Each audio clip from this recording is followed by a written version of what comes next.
Grüezi, Alena. Willkommen im Richard Wagner Museum.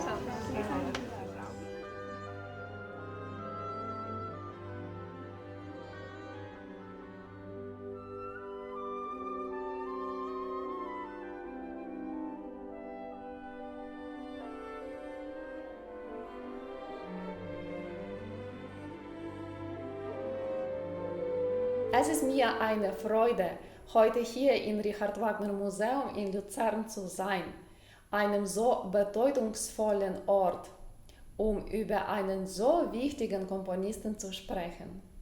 Also, Frau Sigrist, wie lange sind Sie schon Leiterin des Richard Wagner Museums in Luzern? Ich bin 2017 in dieses Haus gekommen mit 40 Stellenprozenten. Es war eine administrative Leiterin gesucht damals.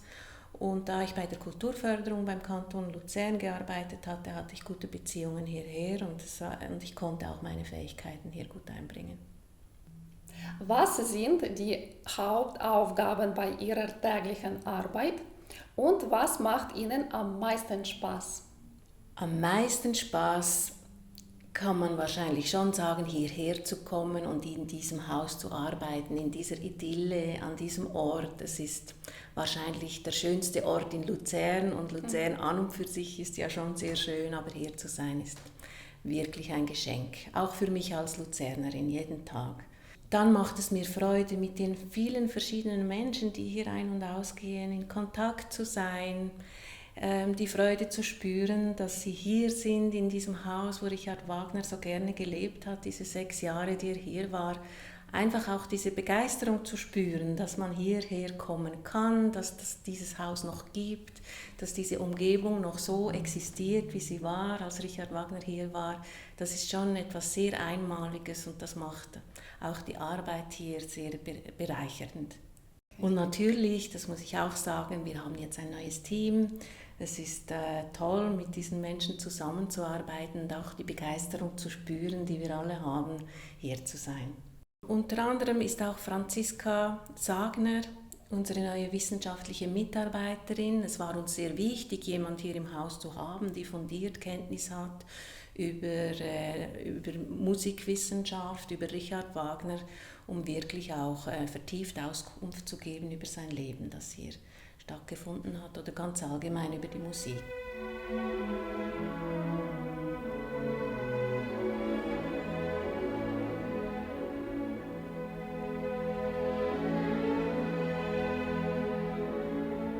Also, Franziska, was war der Hauptgrund dafür, dass sich Richard Wagner in 1866 hier in Luzern in Triebschen niederließ? Ja, dafür gibt es also einige Gründe. Ich könnte das gar nicht auf einen Hauptgrund beschränken. Ich versuche das mal so zusammenzufassen. Wichtig ist natürlich zu wissen, dass Wagner nicht 1866 das erste Mal in die Schweiz kam, sondern er natürlich auch schon mal in der Schweiz gelebt hat. In den 1850er Jahren lebte er ja in Zürich.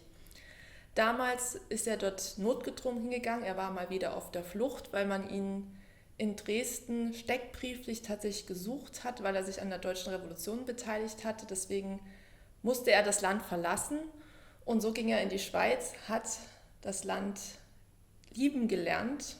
Aber er hat noch jemanden lieben gelernt, das war die Mathilde Wesendonck, also die Ehefrau seines Gönners. Und als man das herausfand, war er wiederum gezwungen, Zürich Ende der 50er zu verlassen. Dann begann seine sogenannten Wanderjahre, die dann in München endeten. Und das ist für uns wichtig, weil dort lernte er dann 1864 Ludwig II. Kennen, den König von Bayern. Der war damals 18 Jahre alt, Wagner war 50 und er hat sich extrem begeistert für Wagner. Also er wollte seine Ideen des Ring des Nibelungen, die er in Zürich entwickelt hatte, verwirklichen, ein Festspielhaus für ihn bauen und hat ihm alle Wünsche erfüllt. Das heißt, er hat ihm auch viel Geld zukommen lassen und damals hat dann das Kabinett des Königs eben gesagt, entweder der Wagner geht, auch deswegen, weil sie gemerkt haben, dass er langsam politischen Einfluss nimmt auf den König, oder wir treten alle geschlossen zurück. Und so war Ludwig II. Gezwungen, Wagner wegzuschicken und Wagner wieder auf der Suche nach einer Wohnung und fuhr dann eben in die Schweiz und ist dann eines Tages am Karfreitag 1866 mit seiner damaligen Geliebten Cosima von Bülow, der Ehefrau von Hans von Bülow, auf dem Vierwaldstätter See entlang gefahren in einem Dampfschiff, hat dann Triebschen gesehen, diese Landzunge, dieses wunderschöne Landhaus und sich sofort verliebt und ist dann wirklich kurz darauf auch hier eingezogen. Und er hat darin einfach, als er auf diesem Schiff entlang fuhr, wahrscheinlich schon gemerkt, das ist ein guter Ort für ihn, um sich zurückzuziehen, an seinem Werk zu arbeiten, an dem Ring weiterzuarbeiten. Deswegen, um das zusammenzufassen, zu den Gründen zu kommen, würde ich sagen, die wichtigsten 3 wären zum einen, dass er sich hier zurückziehen konnte, um eben an seinem Werk zu arbeiten. Er die Schweiz sowieso schon liebte, also er wollte gerne hier sein, ihm gefielen die Berge, er liebte die Seen, aus seiner Zürcher Zeit hatte er das kennengelernt und es war notgedrungen, er musste ja eine neue Bleibe suchen. Deswegen kam er zum Glück für uns hierher. Mit wem lebte Wagner hier in Triebschen? Ja, Wagner hat natürlich nicht alleine gelebt in diesem großen Grundstück. Er hatte sowas wie einen kleinen Hofstaat, sage ich mal, also natürlich Personal, aber nicht nur diese, sondern auch eine Menge Tiere. Also er war ein großer Tierliebhaber, er hatte 2 Hunde zum Beispiel, die mit ihm hier lebten, Russ und Kos hießen die. Er hatte 2 Pfauen, die hießen Fricka und Wotan. Er hatte Pferde, Schafe, Hühner, Katzen. Er selbst sagte einmal, er hätte hier die Bremer Stadtmusikanten sozusagen hier vor Ort. Aber vor allem lebte er hier auch mit seiner neuen Familie, sage ich mal. Seine vorige Ehefrau Minna hatte sich Ende der 50er getrennt, als dieser Eklat mit Mathilde von Wesendonck aufflog. Und er hatte dann in Anfang der 1860er, Mitte der 60er eine große Liebschaft entwickelt mit Cosima von Bülow, die eben dann auch rasch von ihm Kinder gekriegt hat. 1865 das erste in München, die Isolde, und das zweite 1867 dann hier in Triebschen, die Eva. Und in dieser Zeit zwischen 66 und 68 ist die Cosima hier wie gekommen und gegangen, weil sie war immer noch sehr an ihrem Hans von Bülow gebunden. Aber ab 68 lebte sie dann fest hier mit ihm in Triebschen und hat dann 69 auch den ersten Sohn oder den einzigen Sohn Siegfried zur Welt gebracht und konnte Wagner dann 1870 auch heiraten. Und als klar war, dass sie hier bleiben wird, da sind mit ihr eben auch ihre Kinder, die sie mit Hans von Bülow hatte, hergezogen. Also Blondine und Claudia. Das heißt, Wagner lebte hier in einer großen Familie, die er vorher nie hatte. Er hatte vorher keine Kinder und hat sozusagen so richtig ein Familienglück hier gehabt. Also die Triebschener Zeit ist für ihn so die Zeit der Zurückgezogenheit und der Familie. Die waren aber nicht die einzigen, die mit hier lebten. Jemand, der zeitweise immer wieder hier lebte, war Hans Richter, ein junger Musiker aus München. Er war Hornist und Wagner hatte ihn eben hergeholt als Kopisten und als Sekretär. Das heißt, er hat die Meistersinger abgeschrieben zum Beispiel und hat 66, 67 über ein Jahr am Stück hier gewohnt. Also es war hier wirklich ein Kommen und Gehen und Miteinander und Familienleben hier in Triebschen. Viele Leute. Viele Leute und Tiere. Also Richard Wagner hat das Haus umgebaut nach seinen Vorstellungen und lebte dann im Erdgeschoss und Cosima mit den Kindern in der ersten Etage. Und oben drüber im 2. Stock waren dann sozusagen die Gästezimmer.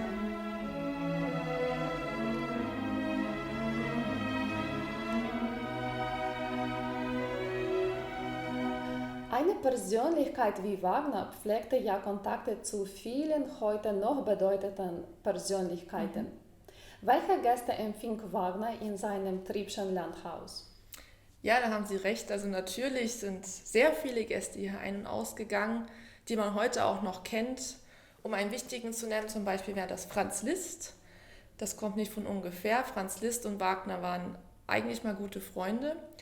Zur Triebschner Zeit eben nicht mehr so sehr, unter anderem auch, weil er der Vater von Cosima war. Und er hat eben diese Liebschaft zwischen Richard Wagner und der Cosima nicht gutheißen können. Und das heißt, dass das Verhältnis sehr angespannt in dieser Zeit zu ihm war. Und er war aber einmal hier auch zu Besuch und hat auf Wagners Ära-Flügel aus der Meistersinger-Partitur gespielt. Und das hat es wohl das Ganze ein bisschen aufgelockert, als er erkannte, was das für ein tolles Stück ist. Und da ist ja richtig Freude über ihn gekommen und auch Begeisterung über ihn gekommen, über dieses Werk von Wagner. Ein anderer Gast, den man heute noch gut kennt, der wichtig ist und ein enger Freund von Wagner, war es auch der Architekt Gottfried Semper, der ja immer eine Rolle spielt und ursprünglich auch dieses Münchner Festspielhaus für Wagner bauen sollte. Und der wohl populärste Gast ist tatsächlich Ludwig II. Selbst, also der König von Bayern, der zum 53. Geburtstag 1866 hierher gereist ist, inkognito, mit einem falschen Bart, damit man ihn nicht erkennt, weil er hatte sich mehr oder weniger aus München hin fortgestohlen. Und ein anderer sehr wichtiger Gast, mit dem ich enden möchte, ist Friedrich Nietzsche, den wir heute alle kennen. Der war auch deutlich über 30 Jahre jünger als Wagner, sodass er ein bisschen wie ein Sohn von dem aufgenommen wurde. Er war zu der Zeit Professor in Basel. Und das heißt, die beiden konnten sich wirklich intellektuell auf einer Ebene unterhalten. Und sie haben vor allem ihre Schopenhauer-Begeisterung geteilt. Und Nietzsche hat sogar wie ein eigenes Zimmer gehabt. Er hat immer im 2. Stock übernachtet. Wir nennen das heute noch das Nietzsche-Zimmer. Und er war in der Zeit zwischen 1869 und 1872 23 Mal hier zu Besuch. Also wirklich oft. Es heißt ja, Wagners Luzerner Zeit wäre seine produktivste gewesen. Warum? Welche wichtige Werke hat er hier geschrieben? Auch das stimmt. Also die Triebschner Zeit war eine sehr fruchtbare Zeit für Wagners Werke vor allem. Er hatte ja hier die Ruhe und die Zurückgezogenheit, sich wirklich seinen Schriften und Kompositionen zu widmen. So hat er hier die Meistersinger von Nürnberg vollendet und er konnte sich wieder an den Ring setzen. Also er hat hier den Siegfried zu Ende geschrieben und er hat an der Götterdämmerung gearbeitet. Also sehr entscheidend für die Fortschritte des Ringes war die Zeit. Zur Gründung des Deutschen Kaiserreichs 1871 hat er noch einen Kaisermarsch komponiert und dann hat er eben hier noch das berühmte Triebschner Idyll geschrieben. Ich habe schon erwähnt, neben den Kompositionen hat er aber eben auch Bücher geschrieben, Schriften. Also Richard Wagner war nicht nur Komponist und Dirigent, sondern hat musikschriftstellerische Tätigkeiten ausgeübt. So hat er ja etwas über das Dirigieren geschrieben, eine Festschrift zu Beethoven, den er stark verehrte. Aber vor allem, und das wirft ja immer diesen großen Schatten auf Wagner, seine Schrift Das Judentum in der Musik. Das hat er ja 1869 vollendet. Und das hat natürlich große Folgen gehabt. Also wenn eine Person, eine Persönlichkeit wie Wagner so eine Schrift herausgibt, so eine antisemitische Schrift, hat das natürlich Wellen geschlagen. Und so wurde er leider für uns heute mehr oder weniger ein Vorreiter dieses politischen Antisemitismus in dieser Zeit, der mit der Gründung des Deutschen Kaiserreichs einherging, weil die Juden die gleichen Rechte bekommen haben in der Zeit. Und natürlich hat er den Antisemitismus damit auch salonfähig gemacht in der Zeit.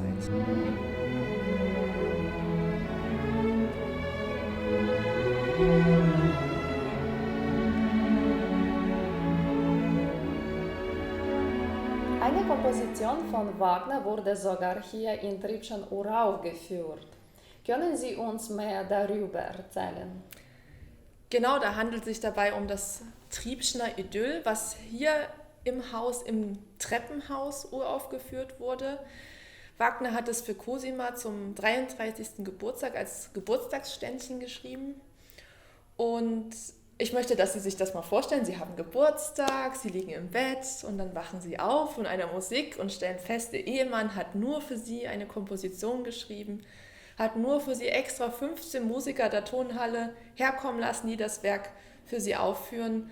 Und ich habe einmal das Zitat mitgebracht von Cosima, wie sie darüber in ihrem Tagebuch berichtet. Das würde ich gern vorlesen. Ja.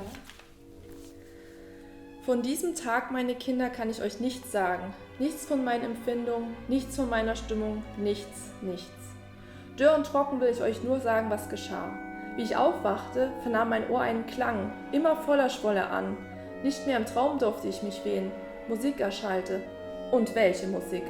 Als sie verklungen, trat Richard mit den 5 Kindern zu mir ein und überreichte mir die Partitur des symphonischen Geburtstagsgrußes. In Tränen war ich, aber auch das ganze Haus. Auf der Treppe hatte Richard sein Orchester gestellt und so unser Triebschner auf ewig geweiht. Die Triebschner Idylle, so heißt das Werk. Wagner scheint eine Leidenschaft für die Berge gehabt zu haben. Stimmt das? Inwieweit hat die Schweiz mit seinen Seen und Bergen Wagners künstlerisches Schaffen beeinflusst? Ja, Wagner liebte die Schweizer Berge und Wagner liebte auch das Wandern. Und das hat er vor allem auch sehr stark ausgeübt in seiner Zeit, als er in Zürich noch gelebt hat, in den 1850er Jahren. Da war er noch ein bisschen ein jüngerer Mann, ein kräftigerer Mann, und er hat da wirklich Wanderungen mit allen ihren Schikanen auf sich genommen, also mit Blasen an den Füßen, kaputte Stiefel, Schlafen im Stroh, Schlafen im Heu, und diese Touren, die er da machte, gingen tatsächlich auch mehrere Tage, teilweise zu Fuß, teilweise auch mit Pferd. Und hier aus der Umgebung hat er zum Beispiel die Rigi öfter bestiegen, also er hat das oft gemacht. Und das hatte natürlich auch Einfluss auf seine Werke. Aus der Zeit, wenn man mal daran denkt, diese Alphorn-Melodien, die wir in Tristan und Isolde finden, das hat sich dann da wiedergespiegelt direkt, relativ eindeutig. In der Triebschner Zeit ist vor allem vielleicht wichtig, dass er sich da auch hier so zurückziehen konnte und eben diese Landschaft ihm geholfen hat, sich zu konzentrieren, zu arbeiten. Und auch da haben wir natürlich eine Widerspiegelung im Werk, zum Beispiel im Siegfried-Idyll. Also dort haben wir Hornmotiv, wir haben diesen Vogelgesang, und das alles erinnert sehr an diese Alpenlandschaft. Also das finden wir auf jeden Fall in seinen Werken wieder. Wie oft sind die Werke bei Wagner auch da autobiografisch angehaucht. Und endlich, warum hat Wagner Triebschen 1872 wieder verlassen? Der Plan, dass man in München ein Festspielhaus für ihn errichtet hat, hat sich ja zerschlagen. Das heißt, er musste einen neuen Platz suchen, wo er seine Idee eines Rings durchsetzen konnte. Und das fand er eben 1871 in Bayreuth. In Bayreuth hatte er dann die Möglichkeit, ein Festspielhaus nach seinen Vorstellungen zu bauen. Und er hat dann eben ein Jahr später auch schon seine Villa Wahnfried gekauft, die wir hier auf dem Bild übrigens sehen. Und hat dann Triebschen um seine Ringideen, seine Vorstellungen, seine Wünsche und seinen inneren Drang danach zu erfüllen, verlassen. Und auch da habe ich nochmal ein Zitat mitgebracht. Das ist von Friedrich Nietzsche, der davon berichtet, wie die letzten Tage hier waren und wie bedrückend das war. Er schreibt dann in einem Brief: Vorigen Sonnabend war trauriger und tief bewegter Abschied von Triebschen. Triebschen hat nun aufgehört. Wie unter lauter Trümmern gingen wir herum, die Rührung lag überall in der Luft, in den Wolken. Der Hund fraß nicht, die Dienerfamilie war, wenn man mit ihr redete, in beständigen Schluchzen. Wir packten Manuskripte, Briefe und Bücher zusammen. Ach, es war so trostlos. Diese 3 Jahre, die ich in der Nähe von Triebschen verbrachte, in denen ich 23 Besuche dort gemacht habe, was bedeuten sie für mich? Fehlten sie mir, was wäre ich? Also diese wunderschöne Zeit für Wagner, die Zeit des Familienglücks, die Zeit, in der er produktiv arbeiten konnte, fernab von dieser Stadtgesellschaft, wie man sie dann später wieder hatte, war dann leider für ihn vorbei. Sehr interessant, Franziska, vielen Dank. Ja, danke auch.